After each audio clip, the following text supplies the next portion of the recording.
அனைவருக்கும் வணக்கம். வலிமை ஐஏஎஸ் அகாடமியோட டைரக்டரும் district tourism officer Aravind Kumar அவர்களுடைய மனைவியுமான ஜெயந்தி அரவிந்த் குமார் பேசுறேன். தொடர்ந்து டிஎன்பிஎஸ்சி மாணவர்களுக்கு வலிமை ஐஏஎஸ் அகாடமி சார்பாக பல வீடியோக்கள் கொடுத்துட்டு இருக்கோம். பயனுள்ள வீடியோக்கள் பல கொடுத்துட்டு இருக்கோம். அந்த வகையில இன்னைக்கு நம்ம என்ன வீடியோ பார்க்க போறோம் அப்படிங்கறது வீடியோக்குள்ள போய் பார்ப்போம் வாங்க. என்னங்க ரொம்பவே ஆர்வமா கால் மாத்தி கால் என்கொயரிக்கு, அதாவது எப்ப மேடம் சொல்லுவீங்க எங்களுக்கு அந்த டிபார்ட்மெண்ட்ல எங்களுக்கு எப்படி நீங்க எங்களுக்கு கோச்சிங் கொடுக்க போறீங்க அப்படிங்கறத சொல்லுங்கன்னு சொல்லி ஆர்வமா வெயிட் பண்ணிட்டு இருந்திருப்பீங்க. சர்வேயர் டிபார்ட்மெண்ட்டுக்கு உங்களுக்கு எக்ஸாமுக்கு நம்ம எப்படி கோச் பண்றோம் அப்படிங்கிறதுக்கு நீங்க என்ன எவ்வளவு ஃபீஸ் ஸ்ட்ரக்சர் என்ன, எப்படி எல்லாம் நாங்க கிளாஸ் கொடுக்க போறோம், மெட்டீரியல்ஸ் எந்த மாதிரி ப்ரொவைட் பண்ண போறோம் அப்படிங்கறத கேட்கறதுக்கு ரொம்பவே ஆர்வமா இருக்கீங்கிறது உங்களுடைய கால்ஸ்ல இருந்தே எங்களுக்கு தெரிஞ்சிருச்சு. சோ அதுக்கான வீடியோ தான் இந்த வீடியோ. அதுக்கு முன்னாடி நம்ம எந்த ஒரு விஷயத்த செய்ய போறோமோ அந்த விஷயத்த பத்தி நமக்கு தெரிஞ்சுக்கிட்டு அதோட நல்லது கெட்டது எல்லாமே தெரிஞ்சுக்கிட்டோம், அதோட அதிகாரம் இவ்வளவு இருக்கா, அதோட நலன்கள்லாம் இவ்வளவு இருக்கா அப்படிங்கறது நம்ம தெரிஞ்சுக்கிட்டோம் அப்படின்னா அதன் மேல ஆசை அப்படிங்கிறது அளவு கடந்த அளவே இருக்கும். அப்ப அந்த ஆசையோட அளவு அதிகமாகும் பொழுது நம்ம படிக்கும் அளவும் அதிகமா இருக்கும், இன்ட்ரெஸ்ட் ஜாஸ்தி ஆயிரும். அப்படி இன்னைக்கு நம்ம பார்க்க போற வீடியோ அப்படின்னு பாத்தீங்கன்னா, ஃபர்ஸ்ட் சர்வேருக்கு நீங்க எல்லாருமே எழுதுறதுக்கு கால்ஃபர் பண்ணிருக்காங்க. நவம்பர் 6ஆம் தேதி எக்ஸாம் நடக்க போகுது. அந்த போஸ்டிங் அப்படின்னா என்ன, சர்வேயர்னா என்ன அப்படின்னு நம்ம தெரிஞ்சுக்கணும் இல்லையா? தெரிஞ்சுக்கிட்டோம் அப்படின்னா அதன் மேல ஆசை அப்படிங்கிறது அதிகமாகும். ஆசை உங்களுக்கு படிப்புல ஜாஸ்தியா அதிகமா ஆர்வம் செலுத்தக்கூடிய வகையில படிப்பீங்க. அப்படி பார்க்கும்பொழுது சர்வே டிபார்ட்மெண்ட் அப்படிங்கிறதுக்கு சர்வேயர்னா யாருங்க, டிராஃப்ட்மேன்னா யாரு அப்படிங்கறதுக்கு பார்த்துட்டோம். அந்த சர்வேயர் அப்படிங்கிறவங்களுடைய சிறப்பம்சம் என்ன, அப்படி என்னதான் இருக்கு சர்வேயர்ல அப்படின்னு பாத்தீங்க அப்படின்னா, பேரண்ட் டிபார்ட்மெண்ட் தாய்த்துறை அப்படின்னு பாத்தீங்கன்னா இந்த சர்வேயர் டிபார்ட்மெண்ட்டுக்கு ஒரு தாய்த்துறை அப்படின்னு பாத்தீங்கன்னாவே அது ரெவென்யூ டிபார்ட்மெண்டா தான் இருக்கும். இந்த நம்ம என்னன்னா சர்வேயர் தனியா வருமோ அப்படின்லாம் இருக்கிறது இல்ல. உங்களுக்கு இதோட இது ஹெட் அப்படின்னு பாத்தீங்கன்னா வருவாய்த்துறையோட சேர்ந்த மாதிரி தான் இருக்கும். உங்களுக்கு தாய்த்துறை அப்படிங்கிறது ரெவென்யூ டிபார்ட்மெண்டோட சேர்ந்த மாதிரி தான் இருக்கும். Land survey and settlement department, அதாவது முன்னாடி எல்லாம் இந்த நில துறை இருக்கு இல்லையா, சர்வேயர் துறை நமக்கு ரெவென்யூல தான் வச்சிருந்தாங்க. இப்ப என்னவா மாத்தி இருக்காங்க அப்படின்னு பாத்தீங்க அப்படின்னா லேண்ட் சர்வே அண்ட் செட்டில்மெண்ட் டிபார்ட்மெண்டா மாத்தி இருக்காங்க. அதாவது நில அளவை மற்றும் பதிவேடுகள் துறை அப்படின்னு சொல்லக்கூடியதா இருக்கு. இதோட அதிகார படிநிலை, சரி நான் ஒரு சர்வேயரா போறேங்க மேம், என்னுடைய ப்ரொமோஷன்ல எப்படி அடுத்தடுத்த கட்டம் இருக்கும் அப்படின்னு கேட்பீங்க இல்லையா? இன்னைக்கு நீங்க சர்வேயரா போறீங்க அப்படின்னா ஃபர்ஸ்ட் நமக்கு அதிகார படிநிலையில நம்ம என்னவா இருப்பாங்க அப்படின்னு பார்த்தோம்னா ஃபீல்டு சர்வேயரா நீங்க ஜாயின் பண்ணுவீங்க. ஒரு ஃபீல்டு சர்வேயரா ஜாயின் பண்ற நீங்க அதுக்கு அடுத்தது ப்ரொமோஷன்ல ஃபிக்கா சர்வேயரா மாறுவீங்க. அதுக்கு அடுத்த ப்ரொமோஷன்ல சப் இன்ஸ்பெக்டரா மாறுவீங்க. சப் இன்ஸ்பெக்டர் போஸ்டிங் கிடைக்கும். அதுக்கடுத்த ப்ரொமோஷன்ல டெப்டி இன்ஸ்பெக்டர் கிடைக்கும். அதுக்கு அடுத்தது அசிஸ்டன்ட் டைரக்டர், அசிஸ்டன்ட் டைரக்டருக்கு அப்புறம் ப்ரொமோஷன்ல ரீஜனல் டெப்டி டைரக்டர், அதுக்கு அடுத்த ப்ரொமோஷன்ல ஜாயிண்ட் டைரக்டர், ஜாயிண்ட் டைரக்டருக்கு அப்புறமா அடிஷனல் டைரக்டர், அடிஷனல் டைரக்டருக்கு அப்புறமா இருக்கிறதுலயே இந்த டிபார்ட்மெண்ட்ல ஹையர் ப்ரொமோஷன் அப்படின்னு பாத்தீங்கன்னா டைரக்டர், கமிஷனர் அப்படின்னு சொல்லுவாங்க. அந்த மாதிரி நீங்க டைரக்டர் போஸ்ட் வரைக்கும் நம்ம போறதுக்கு வாய்ப்புகள் இருக்கு. இதோட ஒர்க், நேச்சர் ஆஃப் ஒர்க், நம்ம ஒரு வேலையை செய்யறதுக்கு முன்னாடி அந்த வேலை என்ன வேலையா இருக்கும் அப்படிங்கறது நம்ம தெரிஞ்சுக்கிட்டோம் அப்படின்னா நமக்கு அந்த வேலை எப்படிப்பட்ட வேலை, நமக்கு செட் ஆகுமா அப்படிங்கறதுல நீங்க தெரிஞ்சுக்கணும் இல்லையா? அதோட வேலை அப்படின்னு பாருங்களேன், சர்வேயரோட வேலையை பார்த்தாலே ஆசாசியா இருக்கும் அப்படிங்கிற மாதிரி இருக்குங்க. நில அளவீடு, நிலத்தை ஒரு இடத்த இருக்கு, அந்த இடத்த இப்ப இடம்னு சொன்னாவே அது எவ்வளவுக்கு எவ்வளவு ரெண்டே ரெண்டு விஷயம் தான். ஒண்ணு நிலத்துல சேர்த்துங்க, இல்லைன்னா பொண்ணுல சேர்த்துங்க அப்படின்னு சொல்லுவாங்க. நகை கூட எந்த கடை ஏறி இறங்கினாலும் வாங்கிடலாம். ஆனா நிலம் அப்படிங்கறது ரொம்பவே பொக்கிஷமா அன்றைய காலங்கள்ல இருந்து இன்றைய காலங்கள் வரைக்கும் பொக்கிஷமா தான் பார்த்துட்டு இருக்காங்க.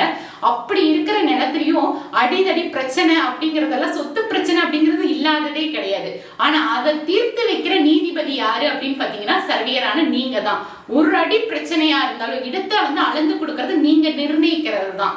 அப்ப நிலத்தை அளந்து கொடுக்கிற பொறுப்பு அப்படிங்கிறது உங்களுடைய பொறுப்பா தான் இருக்கு.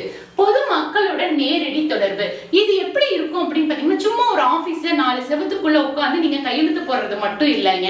நீங்க பப்ளிக்கோட மீட் பண்ணலாம். மீட் பண்ணி அவங்கள்ட்ட டைரக்டா எப்படி பேசி அந்த நிலத்தை பத்தி டீடைல்ஸ் கேட்கறதாகட்டும், நீங்க டைரக்டா ஃபீல்டுல இறங்கி செய்யக்கூடிய வேலையா இருக்கும். பட்டா வழங்குதல், பட்டாலாம் நீங்க தான் கொடுக்கிற மாதிரி இருக்கும். வட்டாட்சியர், வருவாய் கோட்டாட்சியர், மாவட்ட வருவாய் அலுவலர், மாவட்ட ஆட்சியருடன் நேரடி தொடர்பு.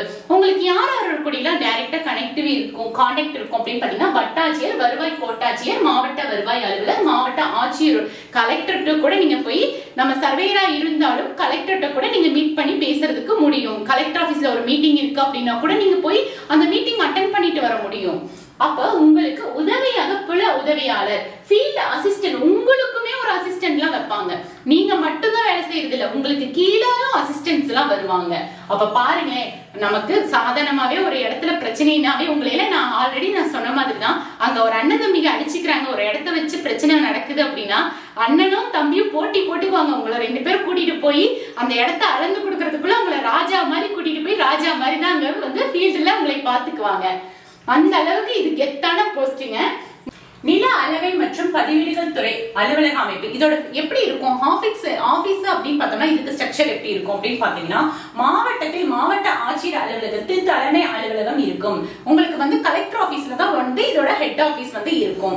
அதுக்கு அடுத்தது ஆய்வாளர் தலைமையில் மாவட்டத்தில் 3 தனி அலுவலகங்கள் இருக்கும். இந்த 3 தனி அலுவலகத்தை யார் மெயின்டைன் பண்ணுவாங்க அப்படின்னு பாத்தீங்கன்னா இன்ஸ்பெக்டர் பாத்துக்குவாங்க. அடுத்தது வட்டாட்சியர் அலுவலகத்தில் நில அளவைத்துறைக்கான அலுவலகம் செயல்படும். சரி, நாங்க எக்ஸாம் எழுதிடுறோம், எக்ஸாம் எழுதி இனிமே எங்களுக்கு போஸ்டிங் போட்டுருவாங்களாங்க மேம் அப்படின்னு கேட்பீங்களா? உங்களுக்கு மெயினா ட்ரைனிங் கொடுப்பாங்க. மத்த எல்லா டிபார்ட்மெண்ட் ட்ரைனிங்க காட்டிலும் இந்த ட்ரைனிங் அப்படிங்கிறது ஒரு டிப்ளமோ கோர்ஸ் நம்ம படிக்கிறதுக்கு சமமான ட்ரைனிங் அப்படின்னு சொல்லலாம். ஒரு சுய தொழிலவே நம்ம கத்துக்கிறதுக்கு தகுந்த மாதிரி ஒரு ட்ரைனிங், அந்த அளவுக்கு வேல்யூபிளான ட்ரைனிங் கொடுப்பாங்க. அந்த ட்ரைனிங் எங்க கொடுக்குறாங்க அப்படின்னு பாத்தீங்கன்னா தஞ்சாவூர் ஒரத்தநாடு நில அளவை பயிற்சி மையத்துல கொடுக்குறாங்க. உங்களுக்கு எப்படி இருக்கும் ட்ரைனிங் பீரியட் எவ்வளவு அப்படின்னு பாத்தீங்கன்னா 3 மாசத்துக்கு கொடுப்பாங்க. அந்த 2 மாசம் அப்படிங்கறது உங்களுக்கு கிளாஸ் ரூம் ட்ரைனிங்கா இருக்கும். உங்களுக்கு கிளாஸ்லயே ட்ரைனிங் கொடுக்கற மாதிரி இருக்கும். கடைசி 3வது மாதம் அப்படிங்கிறப்ப உங்களுக்கு பிராக்டிக்கல் ட்ரைனிங், நிலத்திலேயே கூட்டிட்டு போய் எப்படி அளக்கணும் அப்படிங்கறத நீட்டா சொல்லி கொடுத்துருவாங்க. இதுவரை சர்வேயர் வரைவாளர் தேர்வு இது வரைக்கும் எப்படி மேம் நடந்துட்டு இருந்துச்சு அப்படின்னு கேட்டீங்கன்னா, இதெல்லாம் உங்களுக்கு அதிர்ஷ்டம் அப்படின்னு சொல்லலாம். பிஇ டிப்ளமோ சிவில் இன்ஜினியரிங் படிச்ச ஸ்டூடெண்ட்ஸ்க்கெல்லாம் இந்த வருடம் வந்து ஒரு பொற்காலம் அப்படின்னு கூட சொல்லலாம். ஏன்னு கேட்டீங்கன்னா, போன வருஷம் வரைக்குமே குரூப் 4ல தான் இந்த எக்ஸாம் எல்லாம் நடந்துட்டு இருந்துச்சு. தற்பொழுது தரம் உயர்த்தப்பட்டு தனியாக தேர்வு வைக்கப்பட்டுள்ளது, அப்கிரேட் பண்ணிருக்காங்க. இதுக்கு காரணம் என்ன அப்படின்னு பாத்தீங்க அப்படின்னா, குரூப் 4ல ஃபர்ஸ்ட் செலக்ட் பண்றது அப்படின்னு பாத்தீங்கன்னா கவுன்சிலிங்ல ஃபர்ஸ்ட் செலக்ட் பண்ற போஸ்ட் என்னவா இருக்கும் அப்படின்னு பாத்தீங்கன்னா, நல்ல மதிப்பெண் எடுத்தவங்களுடைய ஃபர்ஸ்ட் சாய்ஸ் அப்படின்னு பாத்தீங்கன்னா இந்த சர்வேயர் போஸ்ட தான் எடுப்பாங்க. யாரா இருந்தாலுமே எடுத்துட்டு, அது ஏன் அப்படின்னு கேட்டீங்க அப்படின்னா, ரொம்பவே வந்து இது ரொம்ப உங்களுக்கு வேகன்சி அப்படிங்கிறது கொஞ்சமா தான் இருக்கும். ஆனா அதையும் போட்டி போட்டு எடுக்கக்கூடியதா இருக்கும். ஆனா என்னதான் நம்ம அதிகமா அந்த குரூப் 4ல இருக்கவங்களை செலக்ட் பண்ணி வச்சிருந்தாலும் கூட நமக்கு இடத்தை பத்தி நம்ம இடம் சொல்லவே வேண்டியது இல்ல. அந்த ப்ரோக்ராம் முடிச்சு கொடுக்கறது அப்படின்னா சர்வேயருக்கு பத்துறதே இல்ல. அதுலயும் இப்ப என்ன பண்ணாங்க, அவங்களும் அட்ஜஸ்ட்மெண்ட் பண்றதுக்கு விஓஓக்கு அந்த பொறுப்பை ஒப்படைச்சாங்க. இருந்தாலும் அது இன்னுமே காலதாமதம் ஏற்படுது அப்படிங்கிற ஒரு காரணத்தினால இன்ஜினியரிங் படிச்ச சிவில் இன்ஜினியரிங் படிச்சவங்களா இருந்தாங்கன்னா இன்னும் புரிதல் நல்லா இருக்கும் அப்படின்னு சொல்லிட்டு அப்கிரேட் பண்ணி உங்களுக்கான வாய்ப்பு கதவு திறக்கப்பட்டிருக்கு. நில அளவியலர் தேர்வு மற்றும் பணி சிறப்புகள். சரி, நான் ஏன் மேம் இந்த சர்வே டிபார்ட்மெண்ட்டுக்கு போகணும் அப்படின்னு சொன்னீங்கன்னா, ஃபர்ஸ்ட் வந்து பிஇ படிச்சவங்களுக்கு டிப்ளமோ சிவில் படிச்சவங்களுக்கு அப்படின்னு பாத்தீங்கன்னா இவ்வளவு நாள் நம்மள கேலி கிண்டலுக்காக கேட்டு இருந்தாங்க. விஐபி அப்படின்னு சொல்லிட்டு இருந்தவங்களுக்கு இனிமேல் நீங்களும் சொல்லலாம், நான் ஒரு விஐபி தான்ப்பா, வேற விதமான விஐபி அப்படின்னு சொல்லிக்கலாம். ஏன் அப்படின்னு பாத்தீங்கன்னா, மத்த போஸ்டிங்கோட கம்பேர் பண்றப்ப, மத்த டிபார்ட்மெண்டோட கம்பேர் பண்றப்ப உங்களுக்கு இதுக்கு குயிக் ப்ரொமோஷன் கிடைக்கும், சீக்கிரமா ப்ரொமோஷன் கிடைச்சிருங்க. எப்படின்னு கேட்டீங்கன்னா, இப்ப போறப்ப இன்னமும் சேலரி பாத்தீங்க அப்படின்னா கொஞ்சமா இருக்கும். ஆனா உடனே ஒரு 3 வருட காலங்களுக்குள்ள, ஒரு 3 வருடம் அப்படிங்கிறது உங்களுக்கு இன்னைக்கு எல்லாம் போறது ஈஸியா போயிருது. அதுக்குள்ள 9.3 ஸ்கேலுக்கு நீங்க வந்துடலாம். அந்த அளவுக்கு குயிக் ப்ரமோஷன் நடக்குது. சிவில் இன்ஜினியரிங் படித்த மாணவர்களுக்காகவே சிறப்பாக தேர்வு நடத்தப்படுகிறது.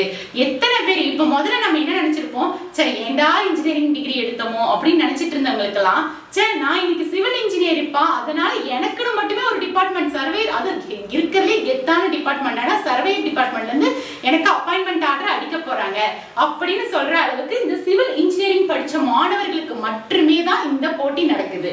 தேர்வு போட்டிங்கிறது அதிகாரம் மிக்க பதவி.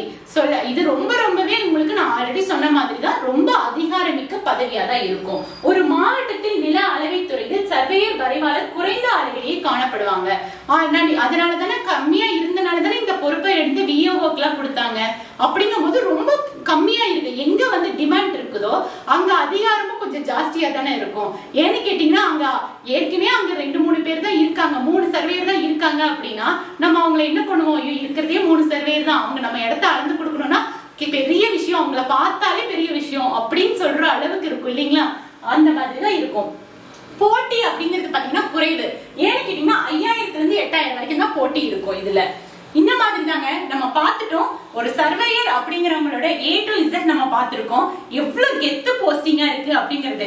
அதுலயும் உங்களை நேத்து வரைக்கும் விஐபி பிஇ படிச்சுட்டு நீ விஐபியா இருக்கியா அப்படின்னு கிண்டல் பண்ணவங்க மத்தியில இன்னைக்கு சர்வேயரான விஐபியா மாற போறீங்க. அதுக்கு நம்மளுடைய வலிமை ஐஏஎஸ் அகாடமியில என்ன நம்ம கிளாஸ் கொடுக்கறதா இருக்கும், கோச்சிங் பண்றதா இருக்கும் அப்படிங்கறத பாப்போமா? நம்மளுடைய சர்வேயருக்கான எக்ஸாமுக்கு நீங்க நம்மளுடைய அகாடமியில எப்படி கோச் பண்றீங்க, என்ன மாதிரி பேட்ச் வச்சிருக்கீங்க அப்படின்னு உங்களுடைய மனசுல கேட்டுக்கிட்டே இருந்தது எல்லாமே நீங்க உங்க போன் கால்ஸ் மூலமா எங்களுக்கு தெரிஞ்சிருச்சுங்க. அதுக்கான வீடியோஸ் அப்படின்னு பார்த்தோம் அப்படின்னா நமக்கு என்ன மாதிரிலாம் நம்ம கோச் பண்றதா இருக்கும் அப்படின்னு பாத்தீங்கன்னா TNPSC field surveyor and draftsman exam batch அப்படின்னு பாக்குறோம். அதுக்கு நம்ம என்ன மாதிரி கிளாஸஸ் பண்ணி கொடுக்கறோம் அப்படின்னு பாத்தீங்கன்னா கிளாஸஸ் மொத்தம் நமக்கு 100 கிளாஸஸ் கொடுக்கறோங்க. மொத்தமா 100 கிளாஸ் எடுத்துக்கோங்க. 100 கிளாஸ் அப்படிங்கறதுல வந்து general studies and Tamil eligibility டெஸ்ட்டுக்கும் 50 ரெக்கார்ட் கிளாஸ் வந்து நாங்க கொடுத்துறோம். அதாவது ஜிஎஸ்காகவும் தமிழ் நம்ம கட்டாய தேர்வு இருக்கு இல்லைங்களா, அந்த தமிழ் கட்டாய தேர்வுக்காக நம்ம 50 ரெக்கார்ட் கிளாஸ் வந்து நம்ம ப்ரொவைட் பண்ணிடுறோம். அது இல்லாம கரண்ட் அஃபேர்ஸ்க்கு அப்படின்னு பாத்தீங்கன்னா லைவ் கிளாஸ் அட்டெண்ட் பண்ணிக்கலாம். அந்த லைவ் கிளாஸ் மிஸ் பண்றீங்க அப்படின்னாலும் ரெக்கார்ட் கிளாஸ் அவைலபிளா தான் இருக்கும் உங்களுக்கு. சர்வேயர் பேப்பருக்கு 40 கிளாஸஸ் வந்து நாங்க கொடுக்கறோம். சர்வேயர் பேப்பருக்கு அப்படின்னு பாத்தீங்கன்னா டெக்னிக்கல் பேப்பருக்கு மொத்தமா வந்து நமக்கு காலையில அப்படின்னு பாத்தீங்கன்னா உங்களுக்கு எக்ஸாம் நடக்கிற நவம்பர் 6 அன்னைக்கு உங்களுக்கு மார்னிங் அப்படிங்கிறப்ப காலையில டெக்னிக்கல் பேப்பர் நடக்கும் இல்லைங்களா. அந்த டெக்னிக்கல் பேப்பருக்கு மொத்தம் எத்தனை கொஸ்டின் கேட்பாங்க அப்படின்னா 200 கொஸ்டின்ஸ் கேட்பாங்க. எத்தனை மதிப்பெண்கள் அப்படின்னு பாத்தீங்கன்னா 300 மதிப்பெண்களுக்கு. அதுக்கான கிளாஸஸ் அப்படின்னு பாத்தீங்கன்னா அந்த சர்வேயர் பேப்பர் இதுலயும் நம்ம நீங்க பிரிப்பீங்க. சர்வேயர் தனியா டிராஃப்ட் தனியா சூஸ் பண்றது உங்களுடைய பொறுப்பா தான் ஒப்படைச்சிருக்காங்க. அதுல மேக்சிமம் நீங்க இந்த சர்வேயருக்கு நம்ம எடுத்துக்கிட்டோம் அப்படின்னா ஆப்ஷன்ல எடுத்துக்கிட்டோம் அப்படின்னா நமக்கு அதுக்கு சோர்ஸ் நிறைய இருக்குங்க படிக்கிறதுக்கு. மத்த டிராஃப்டோட கம்பேர் பண்றப்ப ரொம்ப ஈஸியா இந்த சிலபஸை வந்து நம்ம கவர் பண்ணி முடிச்சிட முடியும். அதுக்கான கிளாஸஸ் எத்தனை அப்படின்னு பாத்தீங்கன்னா சர்வேயர் பேப்பருக்கான கிளாஸஸ் 40 கிளாஸஸ் வந்து நம்ம கொடுக்கறோம். அப்ப ஜிஎஸ்காக 50 கிளாஸும் இந்த தமிழ் பேப்பர்ஸ்க்கு சேர்ந்து 50 கிளாஸ், சர்வேயர் பேப்பருக்கு 40 கிளாஸ், மொத்தமே 100 கிளாஸுக்கு மேல நம்ம கிளாஸஸ் மட்டுமே கொடுக்கறதா இருக்கும். ஒரு வாரத்துக்கு எத்தனை நாள் கிளாஸ் நடக்கும் அப்படின்னு பாத்தீங்கன்னா ஒரு வாரத்துக்கு 3 நாட்கள் கிளாஸஸ் நடக்கிறதா இருக்குங்க. டோட்டல் டெஸ்ட் சரி எங்களுக்கு டெஸ்ட் எவ்வளவு டெஸ்ட் இருக்கும் அப்படின்னு பாத்தீங்கன்னா 25 டெஸ்ட் நாங்க கொடுக்கறோம். அது 25 டெஸ்ட் வந்து எப்படி இருக்கும் அப்படின்னு பாத்தீங்கன்னா general studies and Tamil eligibility டெஸ்ட்டுக்கு 13 டெஸ்ட் கொடுக்கறோம். ஜிஎஸ்காகவும் கட்டாய தமிழ் தேர்வுக்காகவும் 13 டெஸ்ட்கள் கொடுக்கப்படுது. அது இல்லாம சர்வேயர் பேப்பர் டெக்னிக்கல் பேப்பருக்கு எத்தனை டெஸ்ட் கொடுக்கறோம் அப்படின்னா 12 டெஸ்ட்கள் சர்வேயர் பேப்பருக்காக நீங்க டெஸ்ட் எழுதுற மாதிரி இருக்கும். ஸ்டடி மெட்டீரியல்ஸை பொறுத்தளவுக்கு கிளாஸஸோட நோட்ஸுங்க. கிளாஸ்ல எடுக்கிற நோட்ஸ் அப்படின்னு பாத்தீங்கன்னா நம்மளுக்கு இந்த ஃபேக்கல்டிஸை பொறுத்தளவுக்கு நம்மளுடைய அகாடமில அப்படின்னு பாத்தீங்கன்னா ரொம்ப டேலண்டான பர்சன் தான் நம்மளுக்கு ஃபேக்கல்டிஸா இருக்காங்க. அவங்களுக்கு இதுல எக்ஸ்பீரியன்ஸ் அப்படின்னு பாத்தீங்கன்னா அதுக்கு டெக்னிக்கல்லையும் சரி நமக்கு ஜிஎஸ்லயும் சரி ரொம்ப ஸ்ட்ராங்காவே இருக்கிற ஃபேக்கல்டிஸ் தான் இருக்காங்க. சோ அவங்க கொடுக்குற நோட்ஸ் கிளாஸ்லயே அவங்க நோட்ஸ் கொடுத்துருவாங்க. அந்த கிளாஸஸோட நோட்ஸும் உங்களுக்கு கிடைக்குங்க. அது கவர்மெண்ட் புக்ஸ், அதாவது கவர்மெண்ட்லயே புக்ஸ் எல்லாம் வந்து சர்வேயர் டிபார்ட்மெண்ட்டுக்கு நிறைய புக்ஸ் இருக்குங்க. அந்த புக்ஸையும் நாங்க வந்து கொடுப்போம். எந்த மாதிரி கொடுப்போம் அப்படின்னு பாத்தீங்கன்னா PDF ஃபார்மேட்ல நாங்க கொடுத்துருவோங்க. இது எந்த முறையில இருக்கும் அப்படின்னு பாத்தீங்கன்னா தமிழ் மற்றும் ஆங்கிலம் என 2 பயிற்று மொழிகளிலும் பாடக்குறிப்புகள் வழங்கப்படும். உங்களுக்கு லாங்குவேஜ் அப்படின்னு பாத்தீங்கன்னா தமிழ்லயும் இருக்கும் இங்கிலீஷ்லயும் இருக்கும். பயிற்று மொழி மீடியம் ஆஃப் இன்ஸ்ட்ரக்ஷன்ஸ் அப்படின்னு பாத்தீங்கன்னா தமிழ் மற்றும் ஆங்கிலம் என 2 மொழிகளிலும் பாடம் கற்பிக்கப்படும். நாங்க கொடுக்கிற கிளாஸஸ் வந்து எப்படி இருக்கும் அப்படின்னா உங்களுக்கு தமிழ் மீடியம் மட்டும்தான் இருக்குமா மேம் அப்படின்னு கேட்டீங்கன்னா தமிழ் மீடியமும் இருக்கு இங்கிலீஷ் மீடியமும் இருக்கு. பயிற்சி அளிக்கப்படும், பாடக்குறிப்புகள் வழங்கப்படும். அதே மாதிரி உங்களுக்கு கிளாஸ்ல கொடுக்கிற நோட்ஸும் சரி உங்களுக்கு தமிழ்லயும் இருக்கு இங்கிலீஷ்லயும் இருக்குங்க. எந்த முறையில் பயிற்சி கொடுக்கறீங்க நீங்க, எந்த மாதிரி நம்மளுடைய வலிமை ஐஏஎஸ் அகாடமில எந்த முறையில பயிற்சி அளிக்கிறோம் அப்படின்னு பாத்தீங்க அப்படின்னா ஆன்லைன் கோச்சிங் மட்டும் தான் கொடுத்துட்டு இருக்கோம்.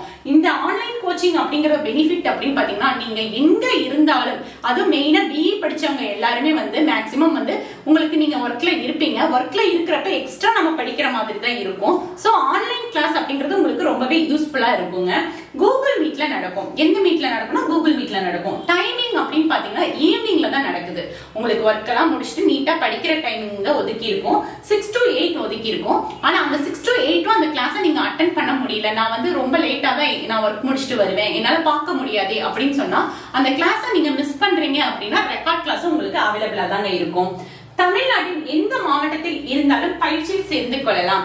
நீங்க தமிழ்நாட்டுல எந்த இடத்துல இருந்தாலும் கூட இந்த பயிற்சி வகுப்புல கண்டிப்பா ஜாயின் பண்ணிக்க முடியும். அதாவது ஆன்லைன் கிளாஸ் அப்படின்னு நினைச்சுக்க வேண்டாம். ஆன்லைன் கிளாஸ் மாதிரி எடுத்துக்காம இண்டிவிஜுவல் கேர் எடுத்து நாங்க உங்களுக்கு என்ன தேவையோ, உங்களுக்கு சர்வேயருக்கான இந்த டிபார்ட்மெண்ட் எக்ஸாமுக்கு என்ன தேவையோ அதுக்கு தகுந்தது எல்லா வழிகாட்டுதலும் இருக்குங்க.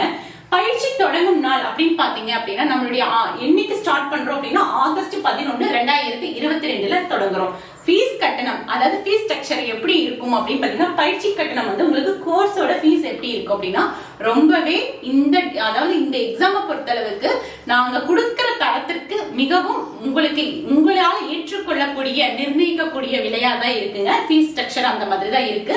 9,000 ஒன்லி, 9,000 ரூபாய் மட்டும்தாங்க. கண்டிப்பா நம்மளுடைய இந்த சர்வே டிபார்ட்மெண்ட்டை பார்த்திருப்பீங்க, என்னென்ன நம்ம கோச் பண்றோங்கிறது. இதுல ஸ்பெஷல் என்ன அப்படின்னு பாத்தீங்கன்னா எங்களுடைய குடும்பத்தில், அதாவது எங்க வீட்லயே அப்படின்னு பாத்தீங்கன்னா 2 சர்வேயர் இருக்காங்க. ஒன்னு ஹஸ்பண்டும் சர்வேயரா இருந்தவர் தான், அவர் மட்டும் இல்லாம அவரோட அண்ணா அப்படிங்கிறவங்க இன்னைக்கும் சர்வேயரா இருந்துட்டு இருக்காங்க. அது மட்டும் இல்லாம நெருங்கிய நண்பர்கள் அவங்க எல்லாருமே சர்வேயரா தான் இருக்காங்க. குரூப் 4ல ஃபர்ஸ்ட் கவுன்சிலிங்லயே போய் சர்வேயர் டிபார்ட்மெண்ட் தான் சூஸ் பண்ணி இப்ப சர்வேயரா ஃபீல்டுல ஒர்க் பண்ணிட்டு இருக்காங்க. சோ உங்களுக்கு ஏதாவது சந்தேகங்கள் இந்த துறை சார்ந்த சந்தேகங்கள் ஏதாவது இருக்கு அப்படின்னா அவங்களோட டைரக்டாவே நம்மளால கலந்து ஆலோசிச்சு அதுக்கு வந்து தீர்வு வந்து கண்டுபிடிச்சிக்க முடியும். சோ வந்து அட்மிஷன் அப்படிங்கிறது இன்னையில இருந்து ஸ்டார்ட் ஆயிடுச்சு. சோ வந்து அட்மிஷன் பண்ணிக்கணும் அப்படின்னு நினைக்கிறவங்க நம்மளோட டீடைல்ஸ் எல்லாமே நீங்க பாத்திருப்பீங்க.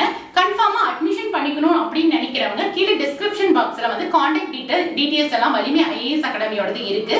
சோ கான்டாக்ட் பண்ணி அட்மிஷன் பண்ணிக்கோங்க. நன்றி, வணக்கம்.